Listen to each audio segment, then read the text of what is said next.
जय श्री राम दोस्तों, स्वागत है हमारे शास्त्रा फ्यूचर यूट्यूब चैनल पे। दोस्तों, अगर आप अपने जीवन में कुछ नया सीखना चाहते हैं तो हमारे इस चैनल को सब्सक्राइब कर लें। चलिए दोस्तों, शुरू करते हैं। नमस्कार दोस्तों, जय श्री राम, हर हर महादेव, जय माता लक्ष्मी। दोस्तों, यदि आपके घर की भी महिला सुबह उठकर जल्दी खाना बनाती हैं तो आपको यह वीडियो जरूर देखनी चाहिए। प्रिय माताओं बहनों, स्त्री घर की लक्ष्मी मानी जाती है। शास्त्रों के अनुसार स्त्री को धन का दूसरा रूप माना जाता है, क्योंकि जिस घर की महिला सदैव प्रसन्न रहती है उस घर में मां लक्ष्मी का वास होता है।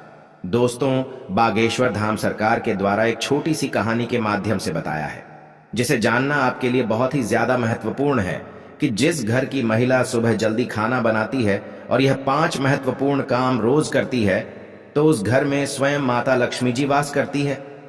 बागेश्वर धाम सरकार कहानी को शुरू करते हुए कहते हैं कि किसी नगर में एक श्याम नाम का आलसी आदमी रहता था। वह इतना आलसी था कि खटिया पर जिस तरह करवट लेता उसी करवट लेता रह जाता। करवट बदलने में भी उसे परेशानी नजर आती थी। पत्नी बेचारी जब किसी काम के लिए कहती, कभी वह करवट बदलता और पत्नी की तरफ पीठ फेर कर पड़ा रहता। उसकी आदतों को देखते हुए पत्नी को विश्वास हो गया कि वह कभी कुछ न करेगा। एक दिन पत्नी ने बड़े प्रेम से उसे समझाया। बोली, मैं जानती हूं कि तुम्हें खटिया से उठने में कष्ट होता है, किंतु इस तरह एक ही करवट लेते रहने से भी आदमी नाकारा हो जाता है। बाहर नहीं जाना चाहते हो तो खटिया पर बैठे बैठे ही कुछ करते रहो। तब वह श्याम सोचने लगा, ऐसा कौन सा काम है जिसे खटिया पर बैठे बैठे ही किया जा सकता है। कुछ देर बाद उसकी समझ में बात आई। खुश होकर वह पत्नी से बोला, अरे सुनती हो, मैंने बैठे बिठाए काम ढूंढ लिया है, अब चिंता करने की जरूरत नहीं। पत्नी प्रसन्न हुई, अब कुछ तो घर का काम होगा। उसने सब्जी की टोकरी में चाकू रखा और उसके आगे रखती हुई बोली, अब बैठे बैठे सब्जी काट डालो। किंतु आलसी ने उस ओर ध्यान ना दिया। थोड़ी देर बाद पत्नी जब सब्जी लेने पहुंची तो पाया कि पति देव खटिया पर बैठे हुए मक्खी गिन रहे हैं। पत्नी ने देखा उनके बिस्तर पर 7 मक्खियां मरी पड़ी हैं।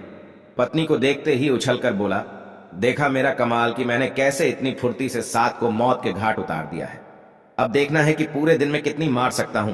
आलसी महाराज को अब यही धुन सवार हो गई। उसे जहां मक्खी दिखती वहीं फट से हाथ मार देता। कई बार तो अपनी ही गर्दन पर इतनी जोर से हाथ जमाया कि उसकी गर्दन टेढ़ी हो गई। कई बार पत्नी की नाक तोड़ दी। मक्खी मारने के चक्कर में उसने घर के बर्तन तोड़ डाले। उसने प्रतिज्ञा कर ली कि कम से कम 1000 मक्खियां मारकर ही दम लेगा। जल्दी ही वह दिन भी आ गया जब उसकी प्रतिज्ञा पूरी हुई। उस दिन आलसी ने सारे शहर का चक्कर लगाया, कंधे पर बांस का एक मजबूत डंडा रखा और खुशी से उछलता कूदता अपनी बहादुरी का बखान करता जा रहा था और सोच रहा था कि आज हजारों को मौत के घाट उतार आया हूं। यह सुनकर लोग भयभीत हो गए। सारे शहर में हवा की तरह बात फैल गई कि उसने हजारों को मौत के घाट उतार दिया है। लोगों ने उसका नाम 1000 मारी रख दिया। अब आलसी महोदय जिस सड़क या गली कूचे से गुजरते वही लोगों की भीड़ उमड़ पड़ती। उस बहादुर को देखना चाहिए जिसने हजारों को मौत के घाट उतारा है। धीरे धीरे 1000 ही मारा। सारे राज्य में प्रसिद्ध हो गया। कुछ दिनों बाद उस राज्य पर एक दूसरे राजा ने अचानक हमला बोल दिया। राजा के पास उस समय कोई अच्छा सेनापति नहीं था। उसने दूतों को आदेश दिया कि वे तुरंत सारे राज्य में घूम कर देखें और जहां भी उन्हें सेनापति के योग्य कोई युवक दिखाई दे उसे फौरन हमारे दरबार में हाजिर करें। आदेश पाते ही दूत जहां तहां शहरों में घूमने लगे। उन्हीं दिनों में 1000 मारा का नाम सर्वत्र गूंज रहा था। दूतों ने जब सुना तो वे उसके घर जा पहुंचे। राजा के दूतों को अपने घर पर आया देख 1000 मारा भय से कांपने लगा। वह घर के अंदर एक अंधेरे कोने में दुबक कर बैठ गया। पत्नी से बातचीत होने पर मालूम हुआ कि राजा 1000 जैसे बहादुर को अपना सेनापति बनाना चाहते हैं, इसलिए तुम उसे जल्दी हमारे साथ भेज दो। पत्नी को लगा जैसे वह कोई सपना देख रही है। अपने पति की असलियत को वह जानती थी। सोचने लगी, काश ऐसा हो सकता। किसी तरह राजा के दूत 1000 मारा को अपने साथ लेकर राजा के दरबार में पहुंचे। उस लंबे तगड़े नौजवान को जब राजा ने अपने सामने खड़ा पाया तो मन ही मन प्रसन्न हुआ और पूछा, तुम्हारा ही नाम 1000 मारा है? आलसी बोला, जी हुजूर, मुझे ही 1000 मारा कहते हैं। राजा बोला, तुम्हारी बहादुरी के चर्चे हमने सुने हैं। हम चाहते हैं कि शत्रु के साथ हो रहे युद्ध में तुम हमारी सेना का संचालन करो। कांपते हुए 1000 मारा ने राजा की आज्ञा को स्वीकार किया और इस बात की सूचना देने के लिए घोड़े पर सवार हो पत्नी के पास पहुंचा और यह सुनकर पत्नी की खुशी का ठिकाना न रहा। उसने सोचा, 1000 ही मारा, सेनापति तो बन गया, पर शत्रु की सेना का मुकाबला वह कैसे करेगा? कहीं यह डरपोक आदमी युद्ध के मैदान में घोड़े से उतरकर भाग आया तो राजा इसे जीवित ना छोड़ेगे। उसने एक मजबूत रस्सी से 1000 मारा को घोड़े से बांधना शुरू किया। 1000 मारा ने पूछा, यह क्या कर रही हो? हजारी की पत्नी ने जवाब दिया कि मैं आपको घोड़े के साथ बांध रही हूं। हजारी ने पूछा कि ऐसा किस लिए? पत्नी ने जवाब दिया, इसलिए आपको घोड़े से बांध रही हूं कि कहीं आप लड़ाई के लिए उतावले होकर घोड़े से कूद पड़े और पैदल ही ना लड़ने लगे। वापस लौटने पर भरे दरबार में जब लोगों ने हजारी मारा को घोड़े से बंधा हुआ पाया तो उनका उत्साह और भी बढ़ गया। ऐसा वीर सेनापति दूसरा कौन हो सकता है? तब सेना युद्ध के लिए तैयार थी। राजा की आज्ञा पाते ही हजारी मारा के नेतृत्व में वे युद्ध भूमि की ओर चल पड़े। शत्रु की सेना को जब मालूम हुआ कि एक बड़ी फौज के साथ हजारी मारा मुकाबला करने चल पड़ा है तो उनके योद्धाओं का धैर्य टूट गया। उन्होंने सुना था कि हजारी मारा अकेला ही हजारों को मार गिराता है। यह नाम सुनते ही बड़े बड़े योद्धाओं के होश उड़ गए। उन्हें साक्षात अपनी मृत्यु नजर आने लगी। हजारी मारा की सेना का उत्साह आसमान को छू रहा था। मैदान में पहुंचते ही वे शत्रु की सेना पर टूट पड़े। दोनों सेनाओं के बीच घमासान युद्ध होते देख हजारी मारा ने अपने घोड़े के साथ बांसों के घने जंगल में जा छिपा, किंतु उसकी सेना ने शत्रुओं को दम न लेने दिया। वह शत्रु का मुकाबला करती हुई उसे खदेड़ ले गई और अपने राज्य से निकाल बाहर किया। शत्रु पर विजय पाने के बाद अपने सेनापति की जयकार करते हुए जब सैनिक वापस लौटने लगे तो हजारी मारा भी बांसों के जंगल से निकलकर उनके बीच आ शामिल हुआ। वापस लौटने के बाद नगर में धूमधाम से विजय उत्सव मनाया गया। हजारी मारा की वीरता पर राजा प्रसन्न हो उठे। मेरे बहादुर सेनापति, हमें तुम पर गर्व है। तुम्हारी अद्वितीय वीरता के कारण हमें विजय प्राप्त हुई है।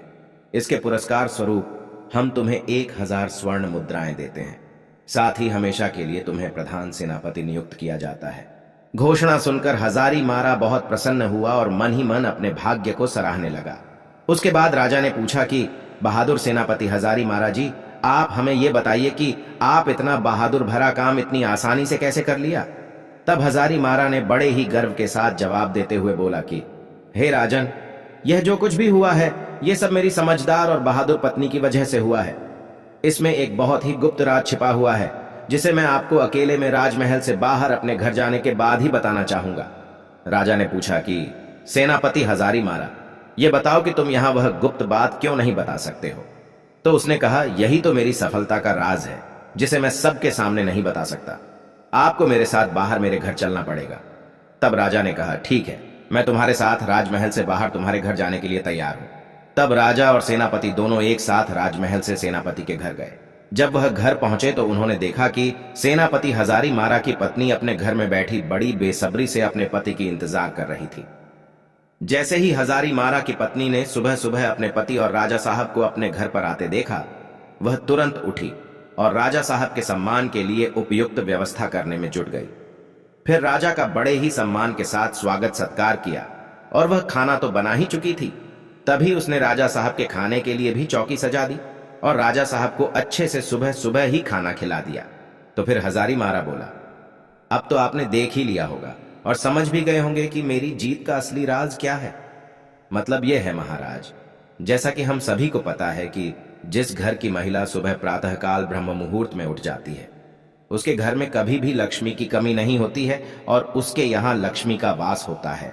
और वही जिस घर में कोई महिला सुबह सुबह जल्दी खाना बनाती है उसे घर की तरक्की बिल्कुल पक्की है, क्योंकि राजा साहब और हम सभी लोग यह जानते हैं कि जिस घर में सुबह जल्दी खाना बन जाएगा तो उस घर की तरक्की इस तरह से होती है, जैसे कि यदि सुबह जल्दी खाना बनेगा तो घर के बच्चे जल्दी से स्कूल के लिए भी चले जाएंगे, और यदि कोई व्यक्ति कहीं ऑफिस में काम करता है या फिर किसी को कोई जरूरी काम है तो वह घर से कभी भी खाली पेट नहीं जाएगा। वह कहीं भी खाना खाने की बात जा सकता है और अपना पूरा काम पूरी लगन और मन से कर सकता है। तो सुबह सुबह जो भी स्त्री जल्दी खाना बना लेती है उसके घर में तरक्की होना बिल्कुल तय है। और शास्त्रों में भी बताया गया है कि जब इंसान घर से खाना खाकर निकलता है तो उसके सभी काम बन जाते हैं और उसके साथ कभी भी कुछ अपशगुन नहीं होता। फिर राजा साहब से जो भी उसके जीवन में अपनी पत्नी के प्रति सहायता की बातें जितनी भी थीं और वह युद्ध में किस प्रकार से जीता था, यह सब राजा साहब को पूरी कहानी बता देता है। तब राजा साहब ये सब जानने के बाद कहते हैं, आपने बिल्कुल सही कहा सेनापति जी। जिस घर की महिला सुबह जल्दी ब्रह्म मुहूर्त में उठ करके सारे घर के कार्य कर लेगी और सुबह जल्दी खाना बना लेगी, उस घर की तरक्की तो बिल्कुल तय है। उसके बाद राजा साहब ने हजारी मारा की पत्नी को ढेर सारी अशर्फियां और जवाहरात से सम्मानित किया। दोस्तों, आपको यह अच्छी तरह से समझ में आ गया होगा कि किसी भी घर की तरक्की के लिए महिला का योगदान सर्वोपरि होता है। और किसी ने कहा भी है कि किसी भी कामयाब व्यक्ति के पीछे किसी महिला का हाथ जरूर होता है, और घर की महिला यदि चाहें तो घर को स्वर्ग बना सकती है। तो आशा करते हैं ये वीडियो आपको अच्छी लगी होगी। यदि वीडियो अच्छी लगी है तो इस वीडियो को लाइक और चैनल को जरूर सब्सक्राइब कर लीजिएगा। और हाँ, कमेंट बॉक्स में जय मां लक्ष्मी, हर हर महादेव लिखना ना भूले। देवों के देव महादेव आप पर सदैव कृपा दृष्टि बनाए रखें। धन्यवाद।